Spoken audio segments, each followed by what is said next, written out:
And happy Thanksgiving to one and all. My name is Rob McConnell, and for the next 4 hours, I am your host. I am your guide as together we cross the time-space continuum to this place that I call the X Zone. It's a place where people dare to believe and dare to be heard.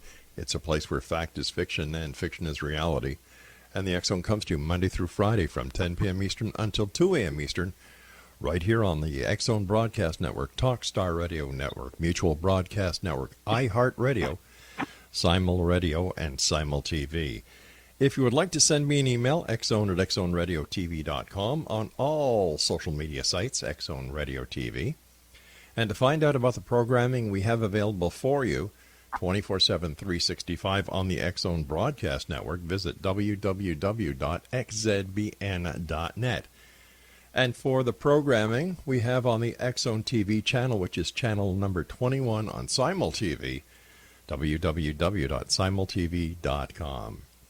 Before we get to my first guest tonight, X Zone Nation, I would just like to let you know that there's a new program that has been added to our programming schedule.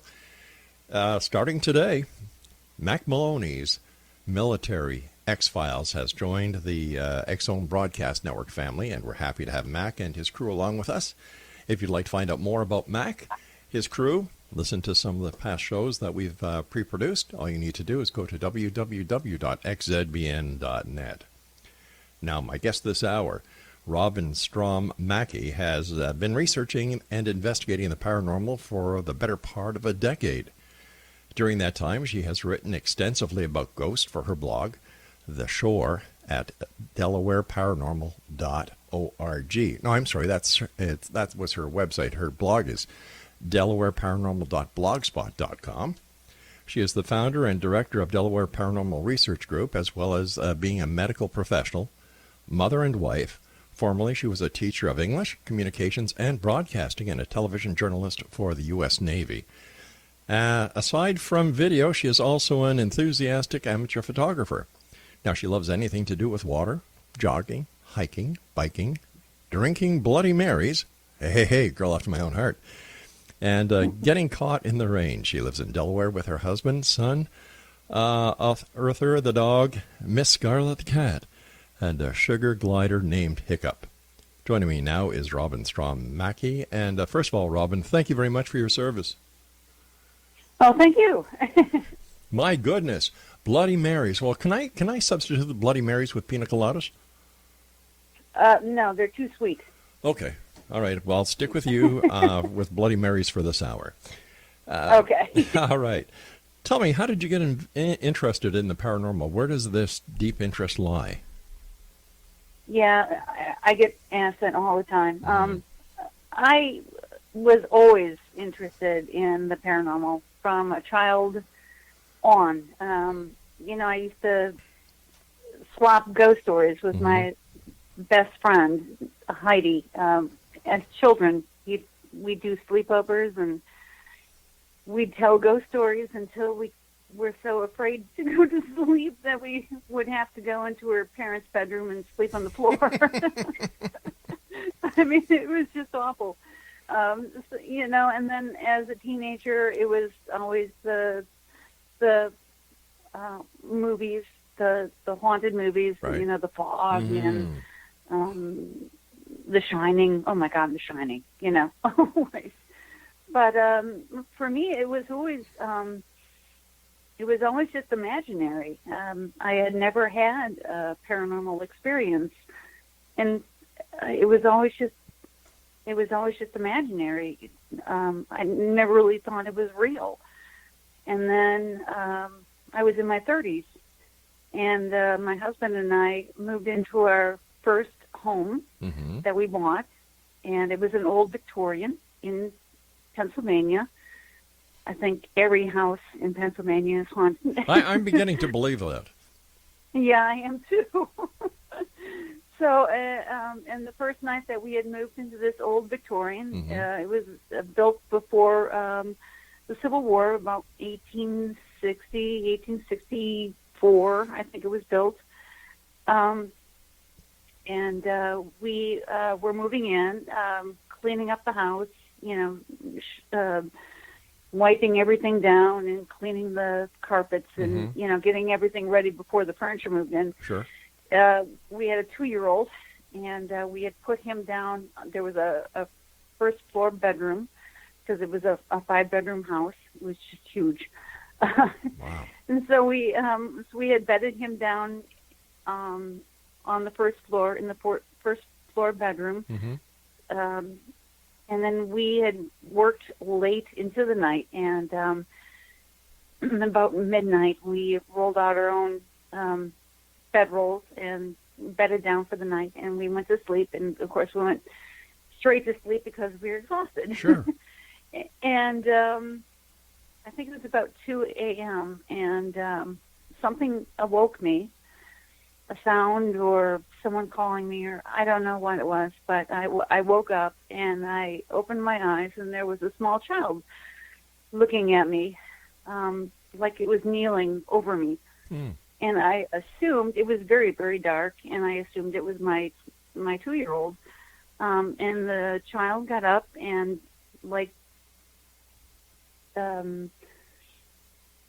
took off down the hallway towards the bedroom where I had put my son down. And, I was like, what did I just see? And so I started calling my son. I'm like, what are you doing? Hey, what are you doing? Because anytime you don't hear from a 2-year-old, you can assume he's doing nothing good. That's right. Yeah, exactly. So I'm calling him, and I'm not getting any response, and I'm not hearing anything from down the hallway. And so, I'm not thinking anything, out of the ordinary. So I get up and I go down the hallway to the bedroom where I had put him down for the night. And I walk into the bedroom, and he's sound asleep in his sleeping bag where I had put him. Yeah, that was my very first experience with paranormal. And, I just stood there and I said, to myself, I'm like, did I actually see that? Was that real? At which time you went to the kitchen, got the Mott's Clamato, got the Smirnoff vodka, and a little bit of celery room. Exactly. And sat down and had to contemplate what the hell just happened. Stuff. Right. Yeah, exactly. Actually, I think I just went back to bed and didn't think much of it. But then later, when we had moved in, and I was sleeping in my bedroom one morning. It was about 5 o'clock in the morning. And my son was always an early riser when he was younger, especially. And it was about 5 o'clock in the morning. And outside my bedroom, there was a large area. And this was on the second floor. And I heard playing. I heard a child playing. Right.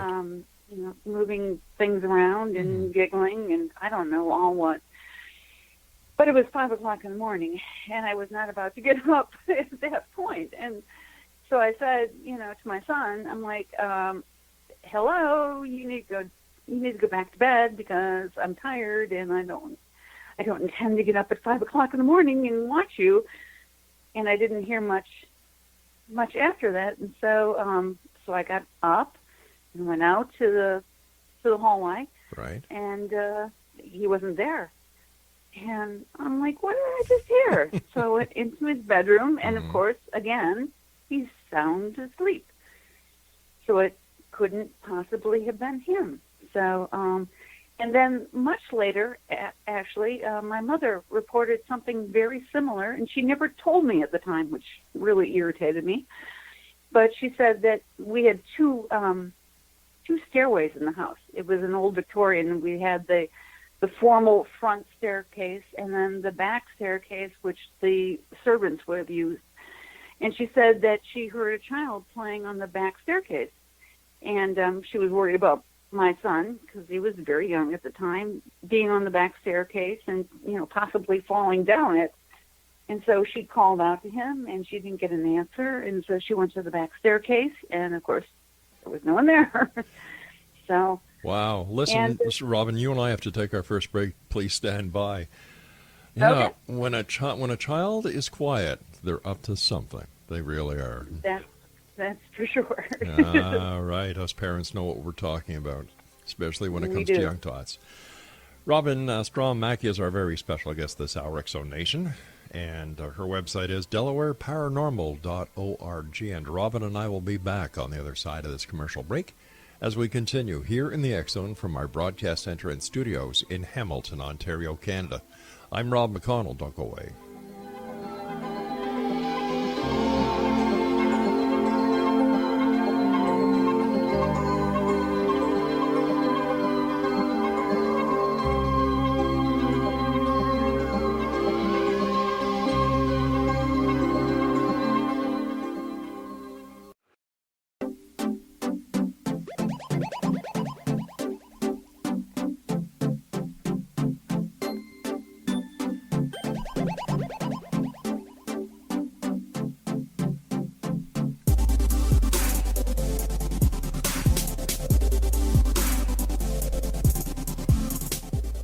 And once again, to all our listeners who are celebrating Thanksgiving this date and this weekend, to each and every one of you, happy Thanksgiving, and thank you for spending time and sharing your time with us here in the X-Zone. My guest this hour is Robin Strom-Mackey. Her website is DelawareParanormal.org, and she also has a blog at DelawareParanormal.blogspot.com. What did you say to your mom after she told you about this child that she heard playing in the back stairs? Well, I actually asked her why she hadn't told me at the time that she had this. I think at that point when she told me, we had actually moved out of the house, and so we had all these experiences, and she hadn't told me. So I was a little annoyed, I think, that she hadn't come forth with the information. But that's kind of my mother. She just kind of blows these things off and then has these revelations after the fact. So. Yeah. My mom was the same way. She'd say, "Oh, do you think I should have told you?" "Oh, yeah." Yeah. It would have been nice. My God. Exactly. So whatever happened to that little child? Did you ever find out who it was? Or whose spirit it was? No, it seemed to be a small child.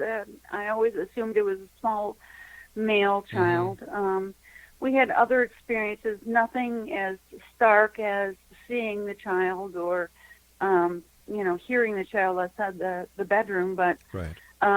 My son's toys, he had, a bunch of electronic toys like small children do. And they would often go off when he was not in the room.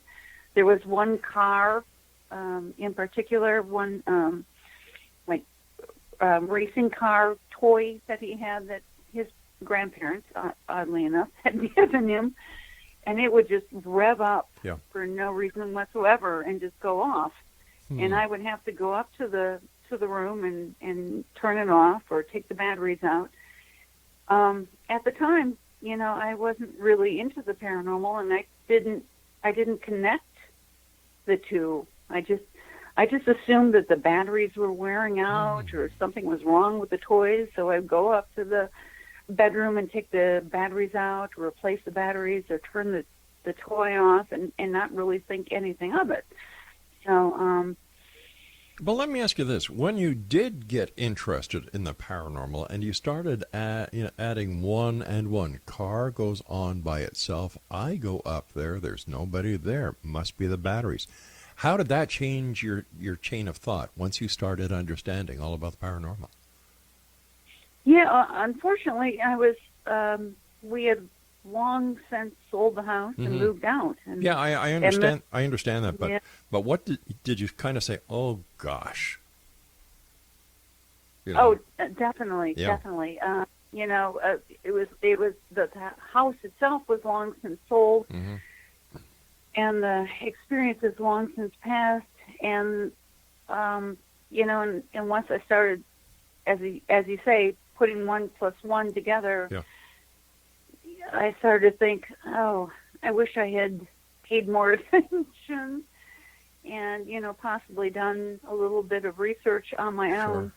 I had met a ghost hunting, not group, but an individual that was with a group at the time. Mm-hmm. We did I actually did a documentary with my my broadcasting students about the historic library that was on the campus where I was teaching, and we did an interview with the gentleman that had come in and done paranormal research investigation of the old library. Excuse me.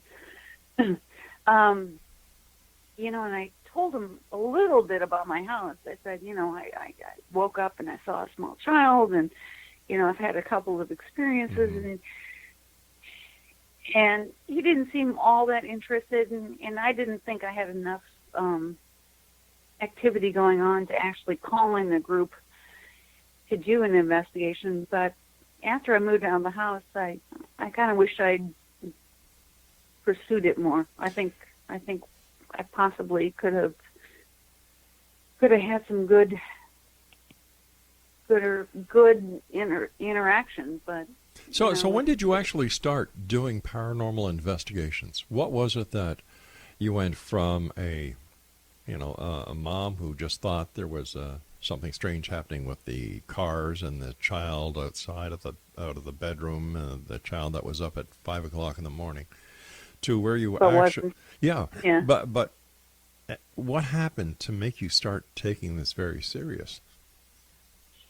Well, as I say, I have always had an interest in the paranormal, as a child on. Right. It was an epiphany, actually. It was the first year that Ghost Hunters was on the air, and I just tuned into the Sci-Fi Channel one night, and I caught my first episode of Ghost Hunters, and I'm like, here are a couple of guys that are plumbers for a living, and they do ghost hunting. And it was, as I say, it was an epiphany. I'm like, oh my God, a person like me could actually do this. And it just bit me. And it bit me hard. And I could never give it up. I started looking up ghost hunting groups in my area, and I found one. And I filled out the application, and then I went to hit send, and I couldn't quite hit send because I was teaching, and I had a small child at the time, and I had a house, and right. I had all these responsibilities, and so I didn't hit the send button. And then a couple nights later, I filled out the application all over again, and then I went to hit send, and I said, I can't do this. I've got too many things going on, and I can't do this.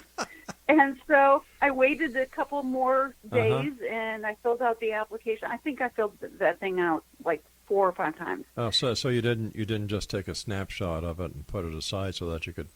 Oh, okay. No. I went through the whole the whole rigmarole over and over and over again, and finally I hit send, and then I waited, and I didn't hear back, and I waited about a week, and I didn't hear back. And so I think I filled out the application again, and I hit send again, and I didn't hear back. And then I emailed the guy, and I didn't hear back. And then I emailed him again, and I said, "Hey, I'll do a paranormal podcast for you and promote your group, and I'll do, I just started offering all these because I had the broadcasting and the podcast experience and all this experience.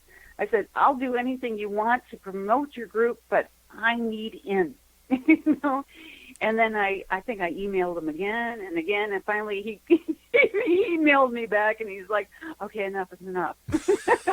See, persistence pays off. Persistence pays off. off. Oh, it does. Yeah. Yeah, absolutely. And he's like, let's meet. And he was about 25 years old, and I think I was 40 at the time when I met him, and he was like, he's thinking, I'm sure, that, here's this old lady, and she wants into my group, and and if I don't let her in, she's gonna, explode. So he let me in, and I was every bit as enthusiastic as I had let on, and he eventually left. He left the group and, Oh, no. and left us someone else, and it kind of imploded, and that's fine, But I had about a year of experience at that point, and I'm like, this is enough, and I can go out on my own right now and start doing my own thing. Sure. So I went out and I started blogging and researching. I've always been, I have a background in English and scholarly study, and so I started doing my own thing. And I went out and I started reading and researching and writing articles and just getting my feet wet into the theories behind the paranormal and writing about it. And, it just kind of went on from there. Eventually, I started my own group and started investigating, started bringing on investigators. And it just is kind of bloomed from there. In 2017, I wrote my first book. I decided that enough was enough with the with the blogging, and it was time to put my research and my experience into a book. And so I did that. I wrote Anatomy of a Ghost in 2017. All right, and before we then get into the books, we have to take our news break at the bottom of the hour. Okay. So stand by, Okay. Robin. Exonation Robin Strom-Mackey is our very special guest this hour. And if you'd like to find out more about Robin, her group, that is the Delaware Paranormal Research Group, their website is delawareparanormal.org.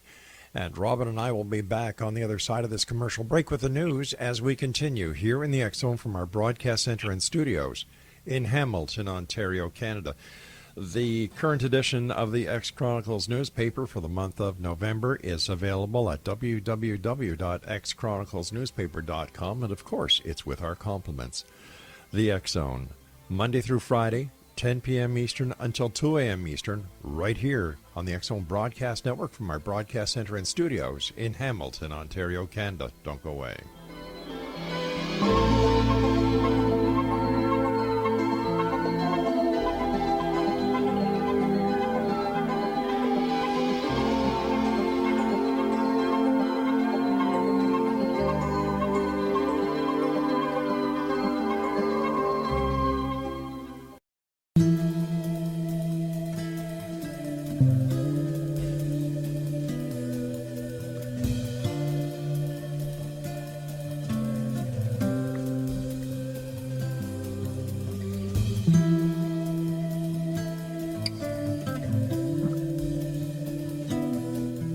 Welcome back, one and all. Our guest this hour is Robin Strom.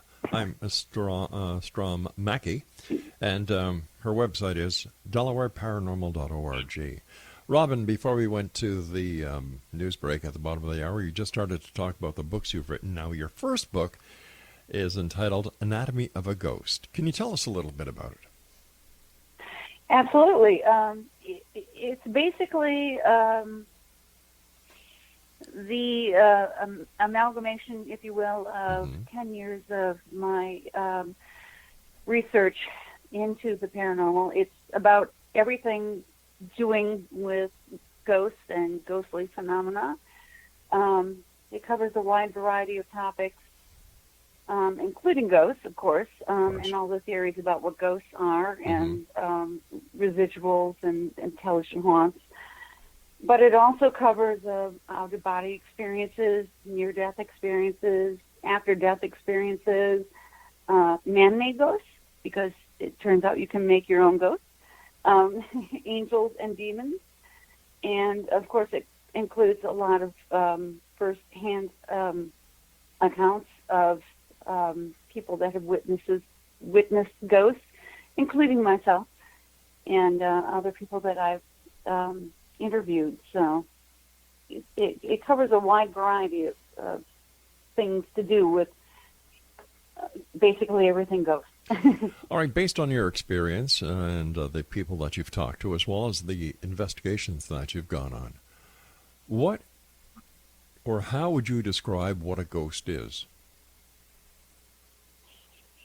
Well, as I say, there Mhm. there are a lot of there are a variety of theories about what ghosts are. Yeah, well, what's yours? Because you're the author and you're the one who's out there doing the investigating.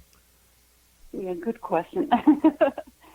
Well, I would say one of the theories is that a Mhm. lot of ghostly phenomena is residual. In other words, it's pre-recorded into the environment and it just replays at certain times when conditions are correct for that. And in my experience, actually, I haven't found that to be true. No. I have found that a lot of paranormal experiences seem to be intelligent, and at least in part.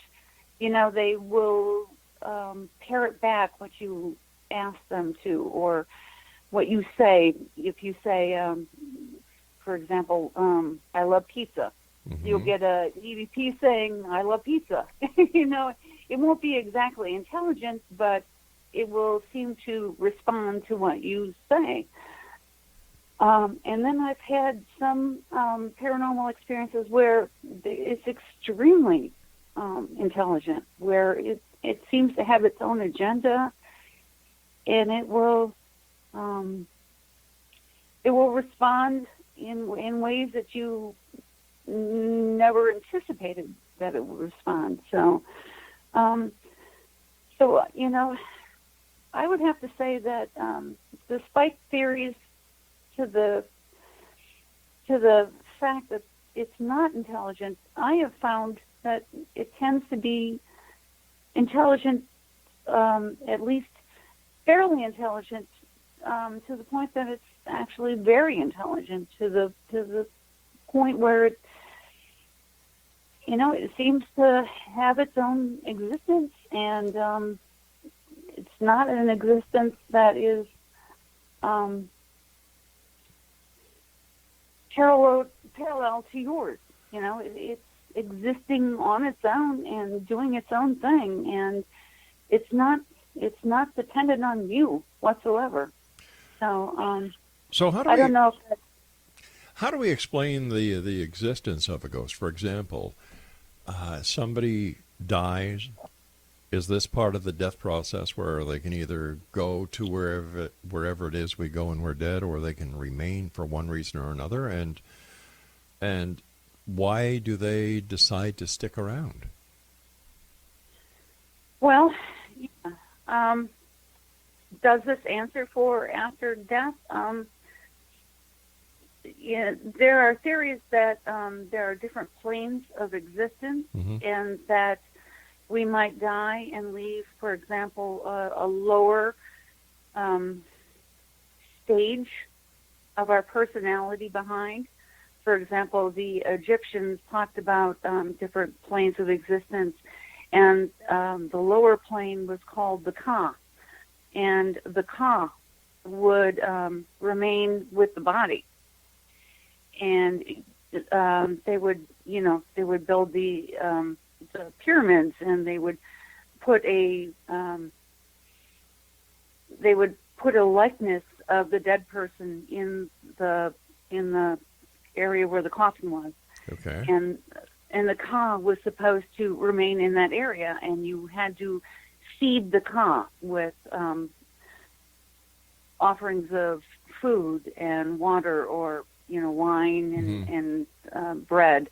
And if you didn't feed the Ka, then the Ka would leave the pyramid, or the place where the body was interred, and it would go out and it would basically haunt. Magical magicians have a similar theory. They call it the etheric plane of existence. Mm-hmm. So a lower plane of existence, not our higher beings, not the soul that would go to heaven and be connected with the great, connector, but a lower plane of existence that would remain around the body, and it would usually would disintegrate quickly. Mm-hmm. and when it didn't, there was, like the Ka, there was definite problems. There's some theories that this is where vampires come from. It's when bodies were buried quickly, and the etheric body would not disintegrate quickly enough, and it would go out like the Ka and search out different food. The Ka, for example, would go out, and if it wasn't fed, it would eat poop and drink out of nasty puddles, and it would just eat icky things. And so the etheric body would go out and search out basically human beings to eat, not eat in the in the manner of eating, Sure. but in the matter of sucking the energy out of the living, and therefore that's where our vampiric traditions come from. Okay, I understand these are all theories, but let's get to the crux of the matter. Now, you're a former educator, right? Mm-hmm.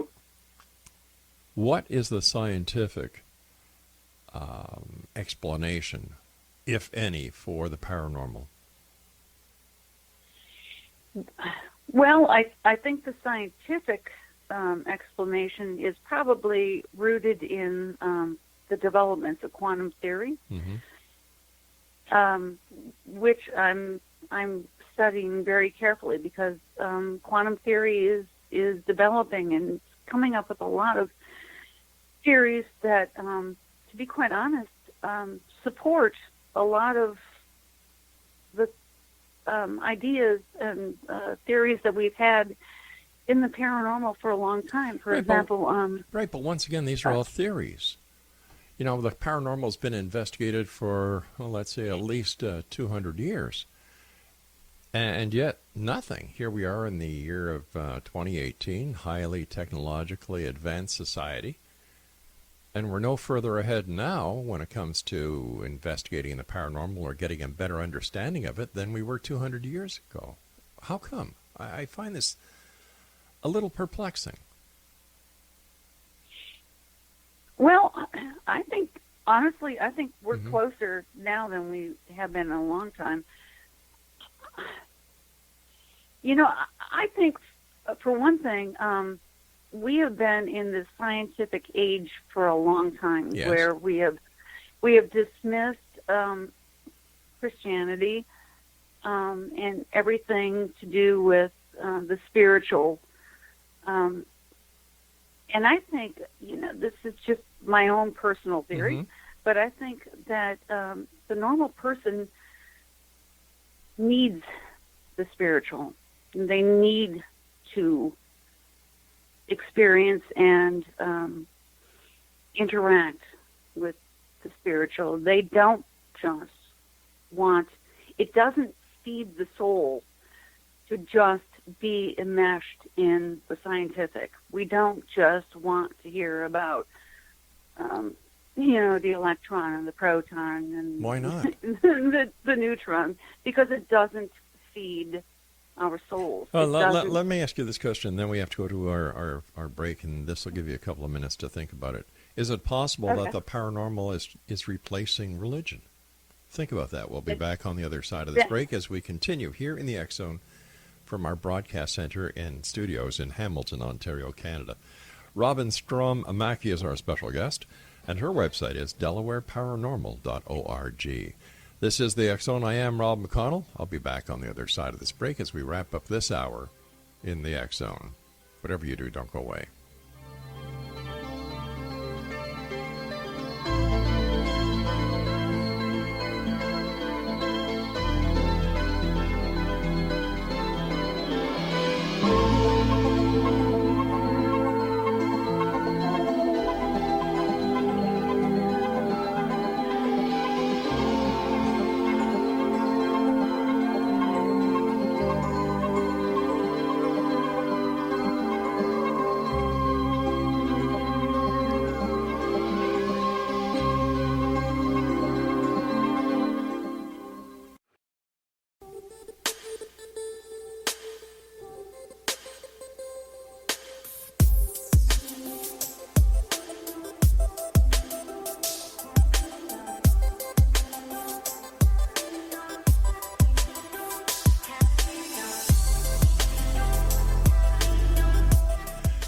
And welcome back, everyone. Our guest this hour is Robin Strom-Mackey. She is with the Delaware Paranormal Research Group, and her website is www.delawareparanormal.org. Now, before I went to the break, our last break, Robin, I asked you, is it possible that the paranormal is replacing organized religion or the religious philosophies of people? What do you think about that possibility? I think that was the point that I was trying to make, and you said it more aptly than I did. Oh. Actually, I truly believe that, the stark realities of scientific research doesn't feed people's needs. And so they're searching out different philosophies and different ideas, maybe magical ideation. The paranormal has a possibility because the starkness of scientific research doesn't feed their spiritual needs. But so what is more important, reality or spiritual needs? Well, we're assuming that the scientific community is reality.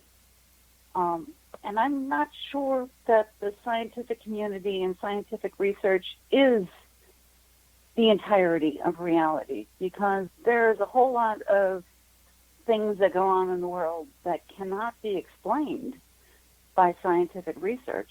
And as I was indicating, the whole quantum physics research, they're getting into things that would have been considered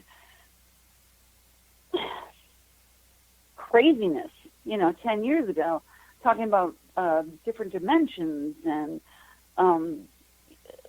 string theory. And, but I understand where you're going with this, but once again, it's all theory. It's not been proven to be real. So how can we take anything that is part of the quantum theory in any aspect and really look at it seriously? Could this not be just another idea that has no merit?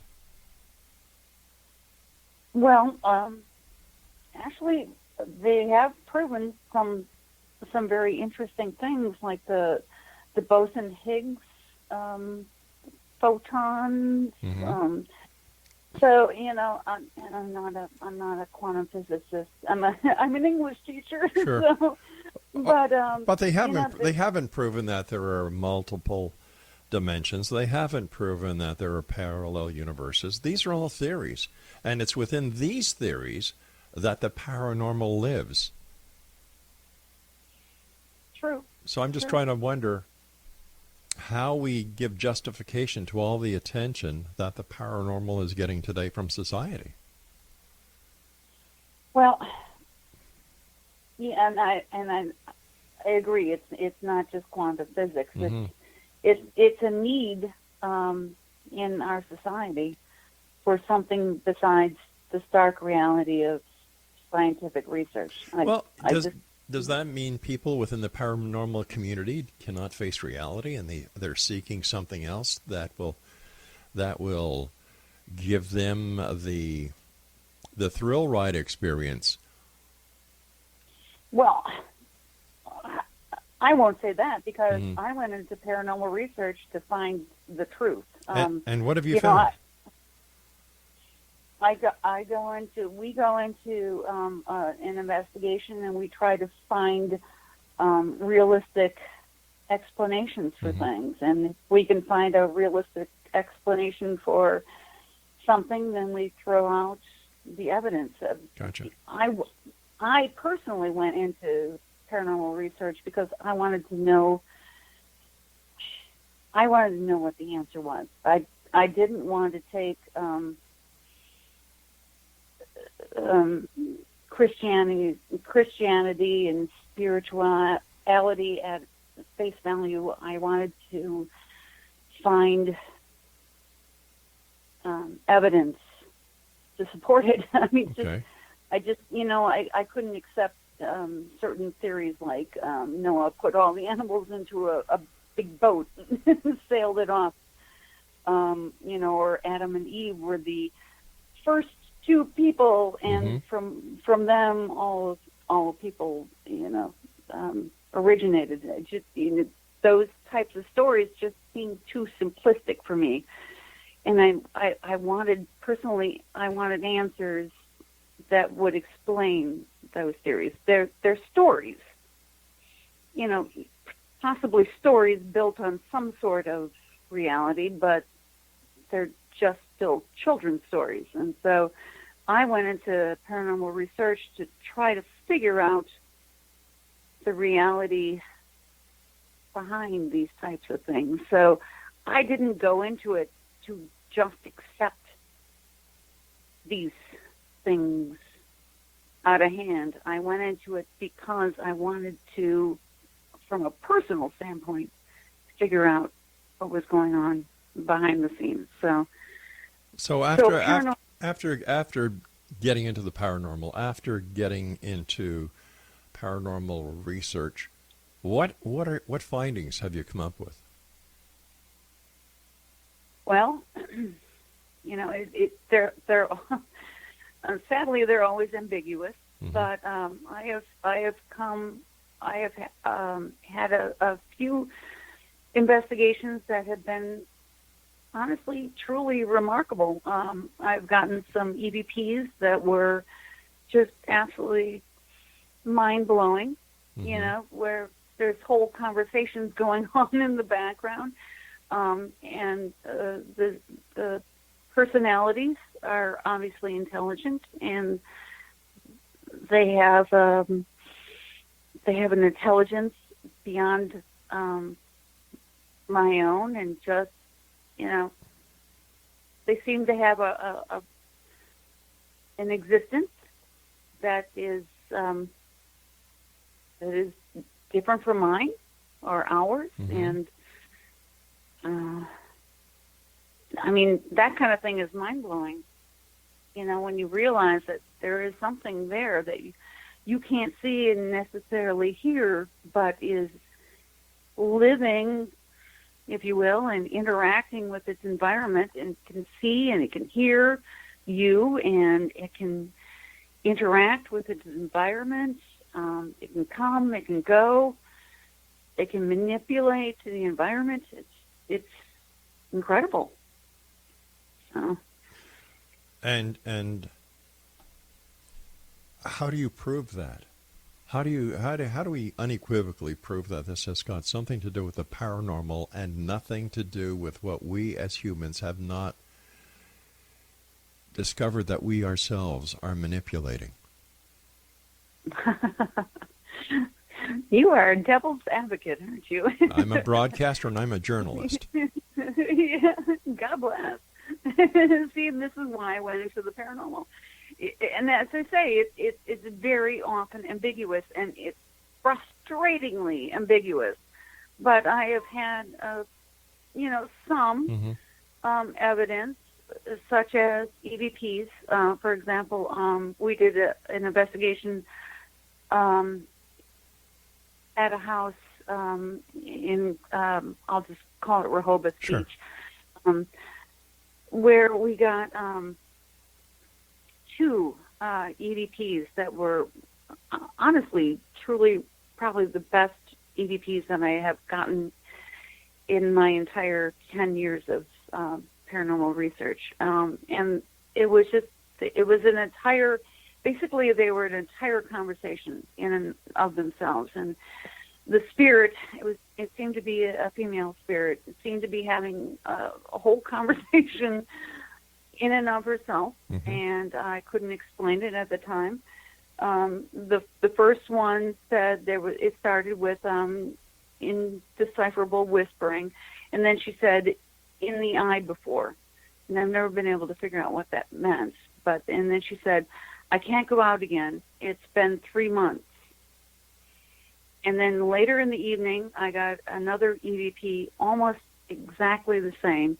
It started again with indecipherable whispering, and then "in the eye before." And then, "I can't go out again. It's been 3 months." And then she said, "in Delaware." Just remarkable because it was in Delaware, for one thing. Mm-hmm. They were almost exactly the same, but just that one slight turn of phrase in Delaware. So she knew where she was. She knew, for example, that she'd been there for 3 months. You know, it was just remarkable. You know what? And I hate to do this, but our time is up for tonight. Robin, I want to thank you so much for joining us, and I wish you continued success. And Exonation, if you'd like to find out more about our guest this hour, Robin Strom-Mackey, or if you'd like to visit the website for the Delaware Paranormal Research Group, it is www.delawareparanormal.org. That's www.delawareparanormal.org. I'll be back on the other side of this commercial break with the news as we continue here in the X Zone from our broadcast center and studios in Hamilton, Ontario, Canada. For all the programming we have available for you 24/7, 365 on the X Zone Broadcast Network, including Mac Maloney's Military X-Files, visit www.xzbn.net. I'll be back on the other side of this break. Don't go away.